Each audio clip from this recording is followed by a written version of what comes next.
Bonjour et bienvenue à la minute de formation offerte par Actualisation. Cette semaine, nous allons voir l'importance des interactions en personne. Depuis un certain moment déjà, pour de nombreuses personnes, le travail à distance est rendu la nouvelle réalité. Toutefois, soulevons que les interactions sociales et les conversations ne sont plus les mêmes que celles avec lesquelles nous étions habitués avant la pandémie. De nombreuses entreprises pensent probablement marier le mode virtuel et présentiel lorsque ce sera possible. Tel que soulevé dans le Harvard Business Review, certaines interactions face à face seraient utiles et apporteraient une valeur ajoutée lorsqu'on tire le meilleur de ces opportunités.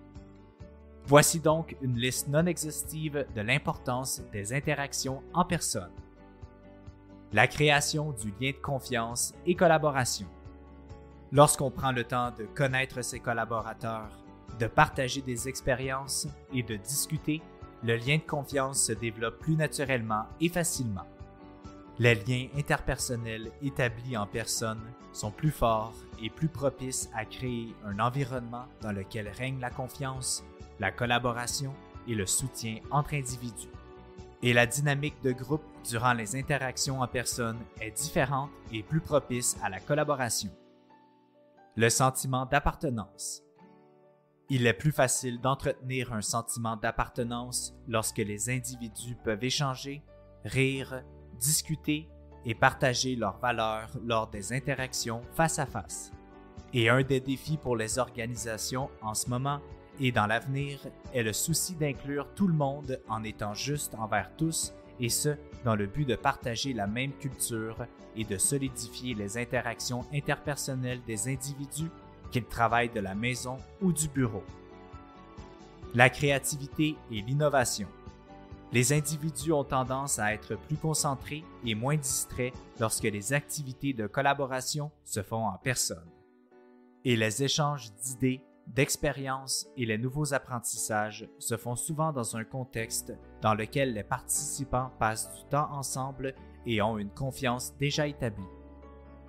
Enfin, les échanges synchrones. Lorsque nous communiquons en personne, il n'y a pas de délai de réponse de la part du récepteur du message, ce qui facilite notamment la conversation et la compréhension du langage verbal et non verbal. Lors des échanges synchrones, par visioconférence par exemple, il peut souvent y avoir un délai de quelques secondes entre les interlocuteurs, ce qui peut complexifier les interactions.